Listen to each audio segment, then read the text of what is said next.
السلام عليكم، كي دايرين؟ لاباس عليكم؟ بخير. كنتمنىكم كاملين بكم تكونوا بخير وعلى خير، ومرحبا بكم في قناه فاطمه الزهراء في برشلونه. اليوم غنشارك معكم الحوته معمره، نخليكم على الفيديو مع المراحل. هنا كيف كتشوفوا عندي هاد الحوت هذه، يمكن لكم تستعملوا اي حوت بغيتو. انا غادي نعمر هاد الحوته هذه. كنحتاج الشعريه البيضاء، كنحتاج الحوت الابيض، يمكن لكم ديروا كالامار، اي نوع د الحوت الابيض، الكامبا، باليطوز المار، عندي الليمون، نص ليمونه مرقده، قزبر ومعدنوس، البصله، مطيشه، الزيتون مقطع، نص حامضه معصره، عندي كنور ديال الحوت، شويه د الملحه ما نكثروش، راكم عارفين الكنور ديال الحوت كيكون مالح، شويه الخرقوم البلدي، الابزار، سكينجبير وشويه القرفه. نبداو على بركه الله. غنضيف الزيت، ما ذكرتش لكم شي في المقادير، ضروري من الزيت. كنضيف الزيت هو الاولاني. غنضيف هاد الحوت هذا مع كيكون قاصح، غادا غنطيبوه هو الاولاني شويه، غير شويه ماشي بزاف باش ما يبقاش قاصح. وغنضيف غير شويه العطريه، شويه من الحاجه،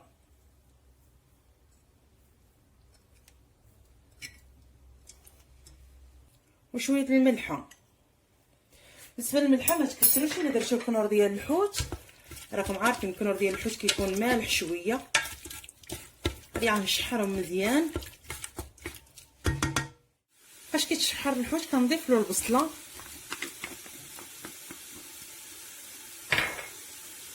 الصبر ومعدنوس، غادي نضيف شويه ونخلي شويه، مطيشه،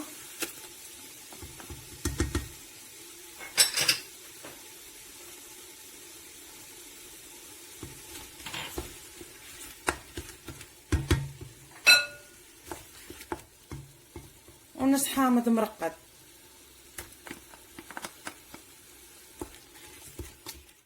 هنا فاش كيتشحر الحوت مزيان كنضيف له غير شويه الماء ماشي بزاف.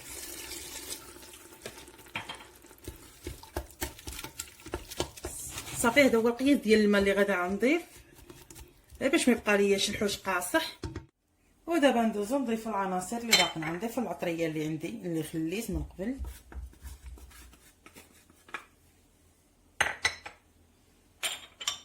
العصير د الحامض، الزيت كنت ما ذكرتوش من قبل، الزيتون مقطع، قزبر ومعدنوس.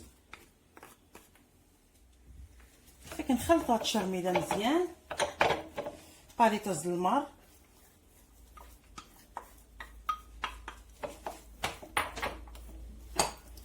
الكامبا ما درتهاش مع داك الحوت، يعني دابا ما كديش الوقت بزاف فاش كطيب، يعني داغي.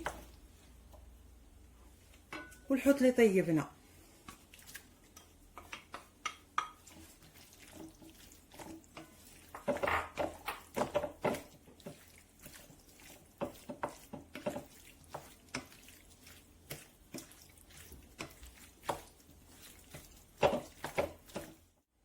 الشعريه كنديروها في الماء طايب وكنقطعوها.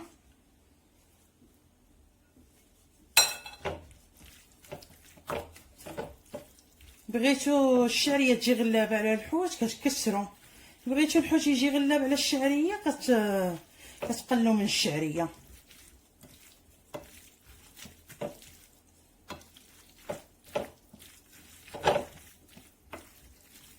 غندوزو باش نعمرو الحوته. بالنسبه للحوته انايا غسلتها مزيان من الداخل.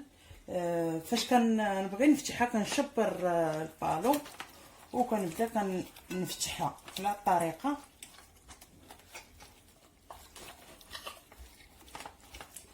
باش نعمرها بالتشرميله مزيان.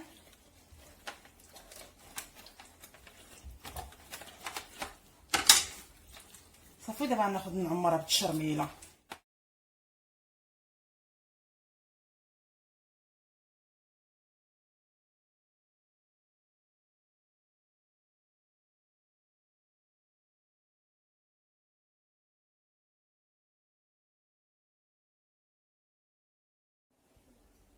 هنا حنا عمرنا الحوته كيف كتشوفوا، عمرتها مزيان.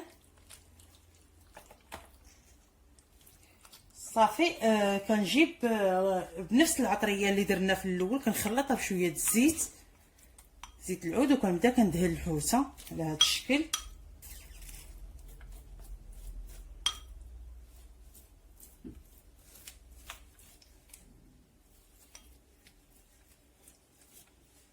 كندهنها مزيان.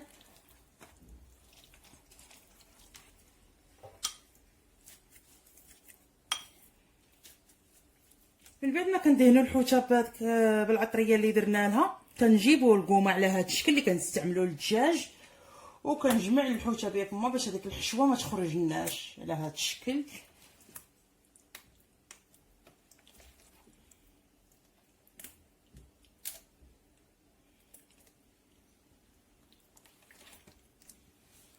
صافي كنجيبوا اللاطه اللي عم نطيبوا فيها الحوته، هذه غنزلها في اللاطه ديال الفران،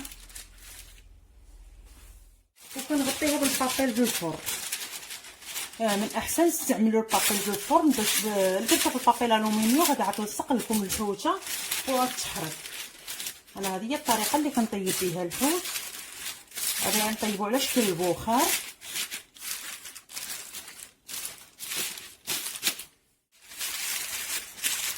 كنغطيها مزيان بالبابيل، ندير جوج البابيل، 3 المجموع، واحد في الرشو وجوج كنغطي بهم الحوته بهذا الشكل.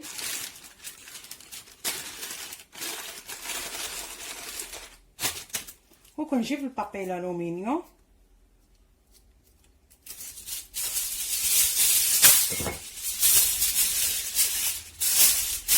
وكنغطي بهم الحوته بهذا الشكل.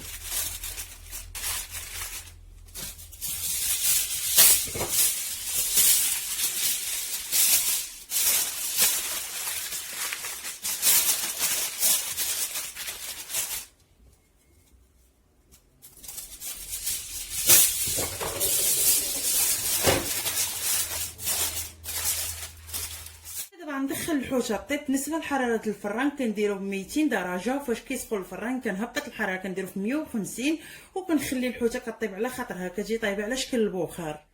ودابا غنبدا نعدل داكشي اللي غادي نزين به الحوته. عندي هنا الفلفله خضراء والفلفله حمراء،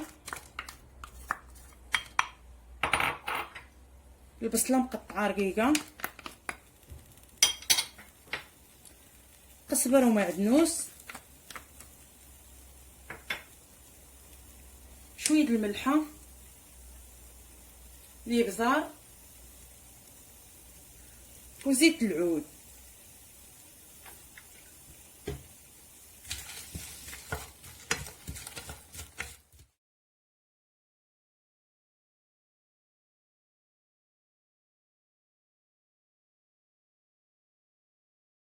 هنا الفلفله غير كتذوب منها الثلج، كنجيب الريوز ديال الكالامار كنقطعهم رقاقين، نخلطها مع هذه الفلفله ونخليها حتى طيب ونتلاقاو من بعد. دابا ندوزو باش نسالطيو الكامبا. كنضيف شويه زيت العود. الكامبا هاد اللي كتكون مسلوقه غادي نشحرها غير شويه، غنضيف شويه الملحه صافي. غنخليها حتى غير تشحر غير شويه، ماشي بزاف. هذه ملي كتكون مسلوقه كتكون طايبه صافي نطلقوا من بعد. ودابا ندوزو باش نعمرو الكالامار. الكالامار غسلته كيكون على هذا الشكل.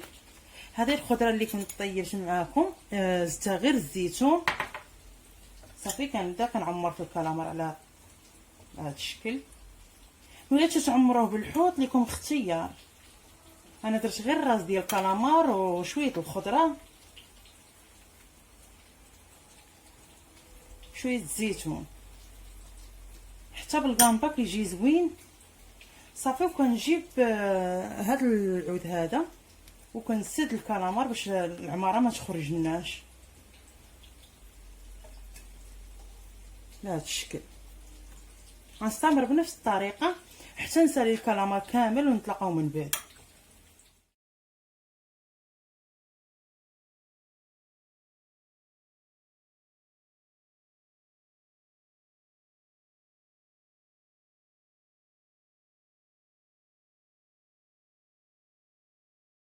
صافي كندير المقله حتى كتسخن وكنضيف لها شويه زيت العود غير شويه، وغنقلي في هذا الكالامار. الكالامار راه ما كيبغيش الزيت بزاف، غير شويه كيمشي غير في لانشا.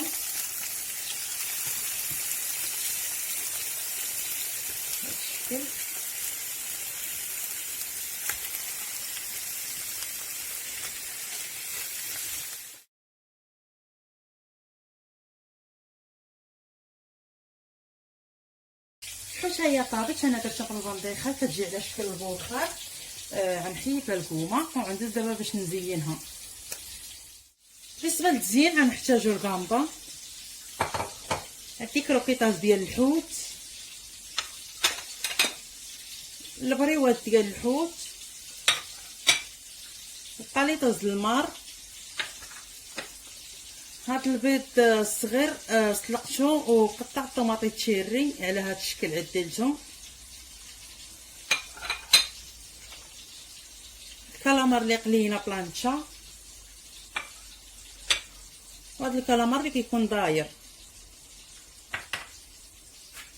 وغنحتاجو الليمون، الليمون المرقد درت له شويه الهريسه.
هذا هو الشكل النهائي ديال الحوته اللي عدلنا مع بعضياتنا، ساهله وما كديناش الوقت بزاف باش كنوجدوها، وكتجي لذيذه بزاف. كنتمنى تجربوها حتى نتوما، وكنتمنى الفيديو يعجبكم. وما تنساوش قبل ما تخرجوا ديروا جيم وتابوناو. نتلاقاو في فيديو جاي باذن الله. السلام عليكم.